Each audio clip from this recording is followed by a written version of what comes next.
وسلم سورج کے ڈھلنے سے رات کے اندھیرے تک ظہر، عصر، مغرب، عشاء کی نمازیں اور صبح کو قرآن پڑھا کرو،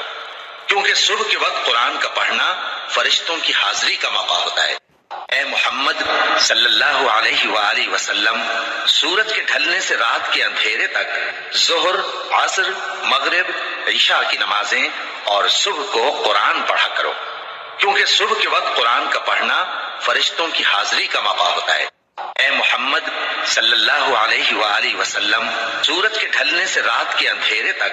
ظہر، عصر، مغرب، عشاء کی نمازیں اور صبح کو قرآن پڑھا کرو، کیونکہ صبح کے وقت قرآن کا پڑھنا فرشتوں کی حاضری کا موقع ہوتا ہے۔ اے محمد صلی اللہ علیہ وآلہ وسلم سورج کے ڈھلنے سے رات کے اندھیرے تک ظہر، عصر، مغرب، عشاء کی نمازیں اور صبح کو قرآن پڑھا کرو، کیونکہ صبح کے وقت قرآن کا پڑھنا فرشتوں کی حاضری کا موقع ہوتا ہے۔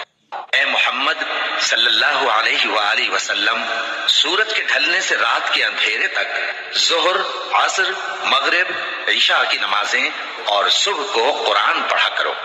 کیونکہ صبح کے وقت قرآن کا پڑھنا فرشتوں کی حاضری کا موقع ہوتا ہے۔ اے محمد صلی اللہ علیہ وآلہ وسلم سورج کے ڈھلنے سے رات کے اندھیرے تک ظہر، عصر، مغرب، عشاء کی نمازیں اور صبح کو قرآن پڑھا کرو، کیونکہ صبح کے وقت قرآن کا پڑھنا فرشتوں کی حاضری کا موقع ہوتا ہے۔ اے محمد صلی اللہ علیہ وآلہ وسلم سورج کے ڈھلنے سے رات کے اندھیرے تک ظہر، عصر، مغرب، عشاء کی نمازیں اور صبح کو قرآن پڑھا کرو، کیونکہ صبح کے وقت قرآن کا پڑھنا فرشتوں کی حاضری کا موقع ہوتا ہے۔ اے محمد صلی اللہ علیہ وآلہ وسلم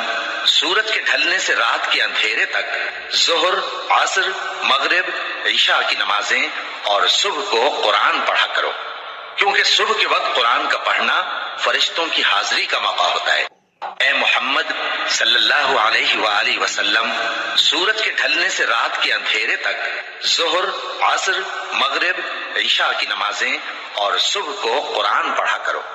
کیونکہ صبح کے وقت قرآن کا پڑھنا فرشتوں کی حاضری کا موقع ہوتا ہے۔ اے محمد صلی اللہ علیہ وآلہ وسلم سورج کے ڈھلنے سے رات کے اندھیرے تک ظہر، عصر، مغرب، عشاء کی نمازیں اور صبح کو قرآن پڑھا کرو،